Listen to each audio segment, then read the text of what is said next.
Welcome to the Hindu Daily. Today we're doing a deep dive into quite a range of topics, moving from global climate efforts in Brazil right through to some fundamental physics and, well, some pretty serious questions about institutional trust here in India. Okay, let's kick things off in the editorial section. First up is climate action. We have the BLM summit happening, which is basically setting the stage for COP30 in Brazil, and the big framing here is calling it the COP of truth. That's right. The idea is to, push past the usual speeches and aim for really concrete, urgent action. There's a sense that if these big multilateral forums can't deliver on something as critical as climate change, well, people might just lose faith in the whole system. And holding it in Brazil has layers of meaning, doesn't it? It really does. Brazil hosted the original Earth Summit back in 1992, where the big climate and biodiversity conventions actually started, so there's that historical resonance. Yeah. And holding COP30 in the Amazon rainforest, that's strategically powerful. It forces world leaders out of the usual conference centers and makes them, confront the reality of the world's largest river basin, the forest itself, and the millions of people living there. It's not just an abstract concept anymore.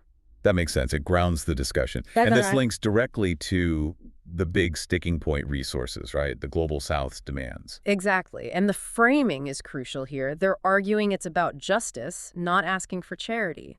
This goes back to that core principle of common but differentiated responsibilities. Maybe quickly unpack that for listeners. Sure. It basically acknowledges that, yes, everyone needs to act on climate change. But historically, the wealthy nations benefited massively from the carbon-based economy that caused the problem. So the argument is they have a greater responsibility, particularly financially, to help fund the transition and adaptation efforts in developing countries. It's about fairness, essentially. Got it. And Brazil seems keen to show it's serious about its own role. Very much so. They've already made some impressive strides, apparently having Amazon deforestation in just 2 years. That's significant. Wow. But the really innovative piece they're pushing is financial. It's called the Tropical Forests Forever Facility, or TFFF.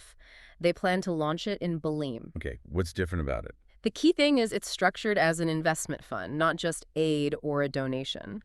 This changes the whole dynamic. Instead of a donor-recipient relationship, it rewards countries and communities for keeping forests standing through, investment returns. It's a different kind of incentive. Interesting. So moving away from just relying on goodwill. Precisely. Brazil's putting in $1 billion to start it off, and they've also announced a much more ambitious national target, their NDC, aiming for a 59% to 67% reduction in emissions. So they're trying to lead by example. And this action-oriented approach extends to fixing the system itself. They're talking institutional reform, too. Yeah, they're pushing for a new UN Climate Change Council. The idea is to link it directly to the UN General Assembly, giving it more political weight, hopefully enough teeth to actually make sure countries follow through on their promises. So trying to avoid the kind of deadlock we sometimes see in, say, the Security Council. Exactly. Countering that potential paralysis. And they're also explicitly linking climate action to fighting hunger and poverty. There's this declaration on hunger, poverty, and climate being launched. It's a reminder, really, that you can't tackle the environmental crisis without addressing the immediate human needs of the, 673 million people facing hunger. It's all connected. A necessary connection. Okay. Let's bring that theme of institutional trust, or the lack thereof, closer to home now. We're shifting to the second editorial piece, which flags some really quite startling flaws in India's voter lists. Yes, this one's quite surprising. It highlights the fundamental database issue. India's voter lists apparently violate the basic principle of unique IDs. Wait, what does that mean in practice? It means you can have, say, a voter in West Bengal with the exact same voter ID number as someone completely different in Uttar Pradesh, which is, it's a major flaw. That seems incredibly basic to get wrong, especially when you think about other huge national databases. Right. The article compares it to things like vehicle registrations, 40 crore of them, or driving licenses, 20 crore, where every single ID is unique. So the capability is there, but it's seemingly failed for the voter rolls. And this isn't just a theoretical problem, is it? It has real-world consequences. Absolutely. It creates vulnerabilities. The piece mentions a specific worrying example from Aland in Karnataka. Apparently, there was an attempt to delete about 6,000 genuine voters from the list. How? What was the loophole? It involves something called Form 8.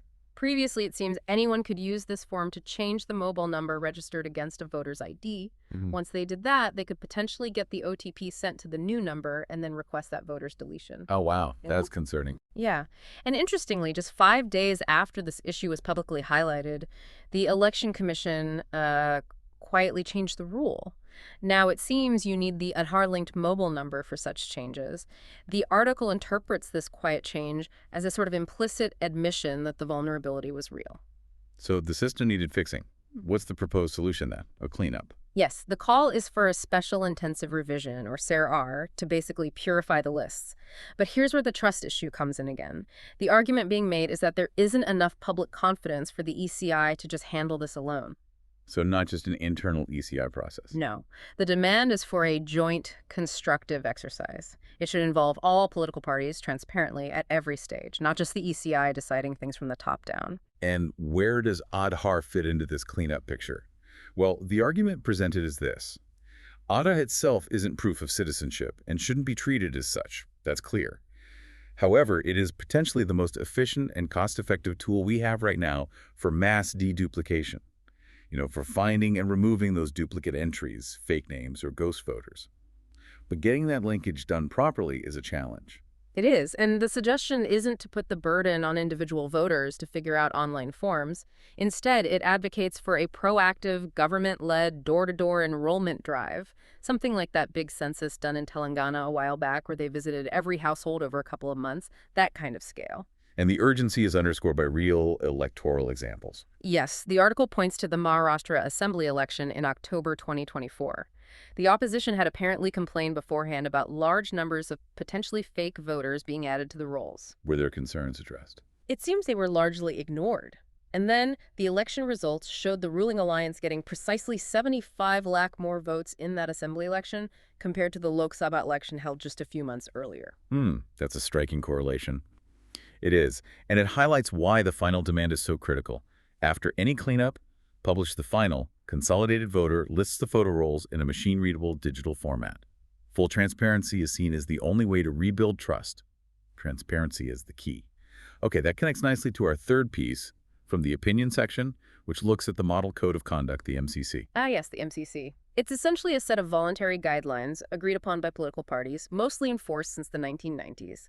The main idea is to ensure a level playing field during elections. And a key part of that is restricting the party in power, right? They can't just announce new financial grants or big projects once the election dates are announced. Exactly. That's meant to prevent them from using government resources to unfairly influence voters right before they go to the polls. But the article argues the MCC is currently, well, to quote Shakespeare, more honored in the breach than in the observance. Meaning politicians are finding ways around it. Pretty much. They've become quite adept at, let's say, creative circumvention. The example given is the Mukhyamantri Mahila Rojgar Yojana, or MMRY, in Bihar. Okay, what happened there? This scheme involved giving out grants of $10,000 to women. It was launched in August 2025. Critically, that was just about a month before the state election schedule was announced. Ah, so they got it started just under the wire. Precisely. And then the actual money, the weekly disbursements, continued right up until November 7th. The elections were scheduled for November 6th and 11th, so the cash flow was happening right around polling day. So technically it was an ongoing scheme launched before the MCC kicked in, but the timing looks very strategic. Exactly. It adheres to the letter of the law, perhaps, but the article argues it clearly breaks the spirit of the MCC. It's using the guise of an ongoing program for what looks like pre-election inducement. If it's being broken and speared so often, why not just make the MCC legally enforceable? Give it some real teeth. Well, the Election Commission has traditionally resisted that. Their main argument is practical. Yeah. Court cases take too long. The election period itself is really short, maybe 45 days or so. Right. Judicial proceedings could drag on for months, even years. By the time a court rules, the election is long over, and the ruling might be kind of pointless in terms of immediate impact. Okay, I see the practical problem. But this constant bending of the rules leads the author to a pretty radical suggestion, doesn't it? It does. Given that politicians seem to constantly find ingenious ways to get around the restrictions, especially the ones about announcing new grants or projects, Yeah. maybe those specific guidelines should just be scrapped altogether. Seriously. Just get rid of that part of the MCC. That's the provocative idea floated. The reasoning is, if the rule is so ineffective and easily sidestepped, what purpose does it really serve anymore, other than maybe political point scoring? And as a side benefit, removing these particular restrictions would also take away one argument that's often used to push for simultaneous Lok Sabha and state elections. The argument that we need fewer elections to minimize the time government work is stalled by the MCC. Huh. That's certainly a thought-provoking take on dealing with a rule that's not quite working as intended. It's definitely a pragmatic, if somewhat controversial, perspective. All right, let's pivot completely now. From the rules governing elections to the rules governing the cosmos itself. We're heading into the science section. And this is quite timely. It marks the 10th anniversary of that first groundbreaking detection of gravitational waves back in 2015. Indeed, a huge moment for physics. And the latest news is about a specific detection called GW250115. It was picked up on January 14th, 2025 by the network of detectors LIGO in the US, Virgo in Italy, K-GREO in Japan. And what's special about this particular signal, GW250115? The key finding is that scientists are calling it the clearest gravitational wave signal detected so far. Just incredibly strong and well-defined in the data. Can you briefly remind us how these detectors like LIGO actually work? It's pretty mind-bending technology. It really is. Basically, LIGO splits a powerful laser beam and sends the two halves down two very long perpendicular arms. Each arm is 4 kilometers long. The beams bounce off mirrors at the ends and come back to recombine. Right. Normally, they recombine in a way that cancels each other out. But if a gravitational wave, which is literally a ripple in the fabric of space-time, passes through the detector, it slightly stretches one arm while squeezing the other, just by a minuscule amount, less than the width of a proton. Incredible. But that tiny distortion is enough to knock the laser beam slightly out of sync. When they recombine, they don't cancel perfectly anymore, and the detector sees a flicker of light. That flicker is the signal. Amazing. And where did this super clear signal, GW250114, come from? It came from the merger of two black holes. They were pretty hefty, each about 30 times the mass of our sun, and remarkably, almost identical in mass. This cosmic collision happened about 1.3 billion light years away from us. Okay, so a clear signal from a massive event. And the clarity allowed scientists to confirm some really fundamental physics. Yes, that's the really exciting part. Two major predictions were confirmed with unprecedented precision thanks to this signal. What's the first one? The first provides the most compelling observational evidence to date for Stephen Hawking's black hole area theorem from way back in 1971. Okay, the area theorem, what does that state? It predicts that the total surface area of merging black holes, the area of their event horizons combined, should never decrease. It can only stay the same or more likely increase during a merger. Think of it like a fundamental law for black hole surfaces. And they can measure this. Yes. Because the signal was so clear, researchers could estimate the surface areas of the two initial black holes quite accurately and compare that total area to the measured area of the single larger black hole that resulted from the merger. And just as Hawking predicted, the final area was indeed larger than the sum of the initial two. Wow. To go from a 1971 theory to direct observational proof like that? Yeah. That's huge. What was the second big confirmation? The second involves the ringing of the new black hole. After the merger, the resulting single black hole isn't immediately stable. It sort of vibrates or rings down as it settles into its final state, releasing more gravitational waves as it does. Like a bell being struck. Exactly like that. And the team was able to detect the specific frequencies of this ringing, essentially, the notes the new black hole was playing. These frequencies allowed them to empirically test and confirm the mathematical solution for rotating black holes developed by Roy Kerr back in 1963. So confirming Kerr's solution through observation. Precisely. It's a direct check on our mathematical understanding of what spinning black holes should look like and how they behave. This growing collection of really clear signals is just invaluable for astrophysicists trying to fine-tune their models of how these extreme objects form and evolve throughout the universe. Incredible stuff. Okay, from the precision of astrophysics to the quest for precision in understanding household economics, let's move to the text and context section.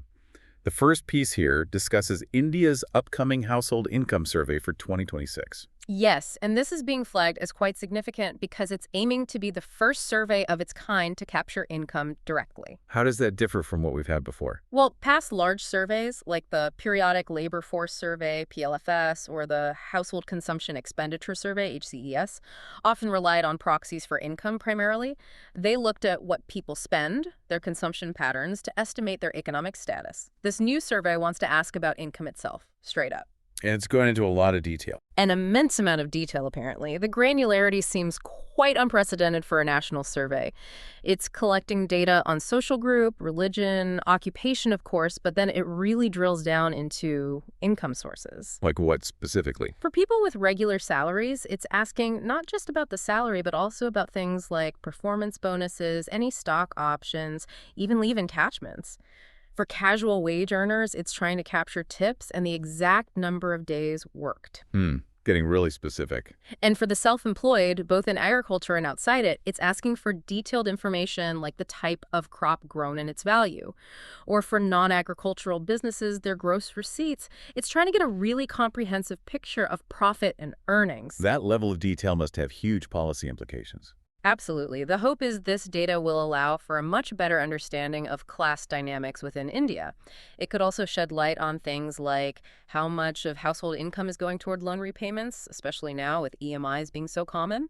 And as the article notes, it provides a direct tool to actually test big government claims, like the goal of doubling farmers' income. You'd have actual income data to check against. Right, moving beyond assumptions. And another first, it's specifically collecting data on funds received through particular government welfare schemes, both state and union level. The example given is the Kalaignar Magalir Urimai Fatam in Tamil Nadu, a cash transfer scheme for women.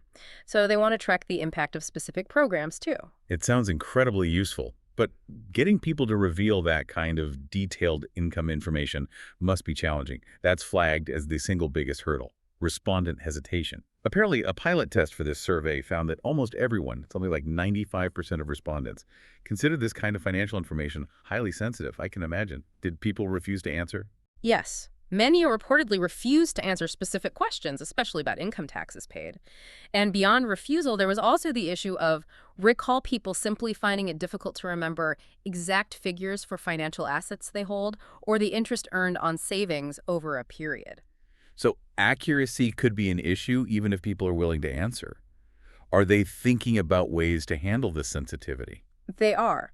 One interesting strategy being considered, specifically for more affluent areas or gated communities where refusal might be higher, is introducing a self-compilation system. How would that work? Instead of a direct interview, these households might receive a written request, carefully explaining why the survey is important for policymaking and essentially asking them to fill out the detailed financial information themselves. Huh.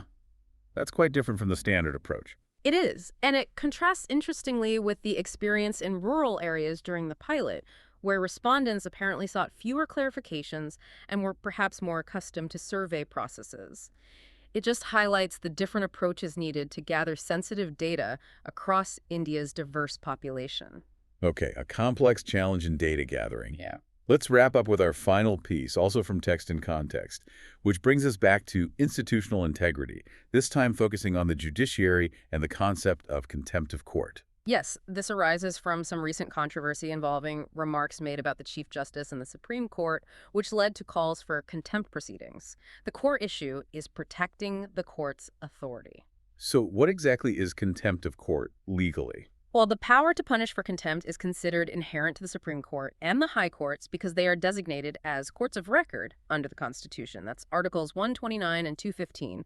The specifics are laid out in the Contempt of Courts Act of 1971. And there are different types. Broadly, yes. There's civil contempt, which is relatively straightforward. It's when someone willfully disobeys a court order or breaches an undertaking they gave to the court. Okay, like ignoring a ruling, Yeah. exactly. Then there's criminal contempt, which is more complex.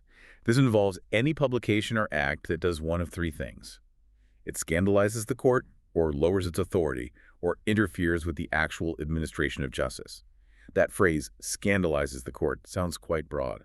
Where is the line drawn between legitimate criticism and contempt? That's the crucial balance. The courts themselves have recognized that fair criticism of a judgment after a case is decided is perfectly acceptable and does not constitute contempt. That principle was established way back in a 1952 case. People have the right to analyze and critique judicial decisions. But there's a limit. Yes. The criticism must remain fair commentary. If it crosses the line into, say, abusive language directed at judges in a public speech, or makes accusations that undermine the very integrity of the judicial process itself, as was discussed in a 2015 Kerala High Court case, then it can potentially become criminal contempt. So the ultimate test is? The ultimate test is whether the act or publication fundamentally undermines the authority and dignity of the court to such an extent that it obstructs the public's confidence in the administration of justice itself. It's about ensuring the justice system can continue to function effectively. Right. It's about protecting the function, not shielding individuals from all criticism. Precisely. And thinking about all the articles we've discussed today, from Brazil needing new climate governance structures to the urgent need to fix voter list integrity via the ECI, the debates around the MCC's effectiveness, and now maintaining judicial authority. It really paints a picture, doesn't it? There's this common thread about the fundamental importance of trust in our institutions, whether they operate on a global scale or right here at home. If that trust erodes, finding solutions to any of these big challenges becomes incredibly difficult, maybe even impossible. That's a very strong takeaway. The legitimacy and perceived fairness of these institutions are paramount. Thank you for listening. If you want to provide suggestions, please contact on the Twitter handle given in the episode description. As always, we are eager to hear what our listeners want to be informed about. We wish you a great day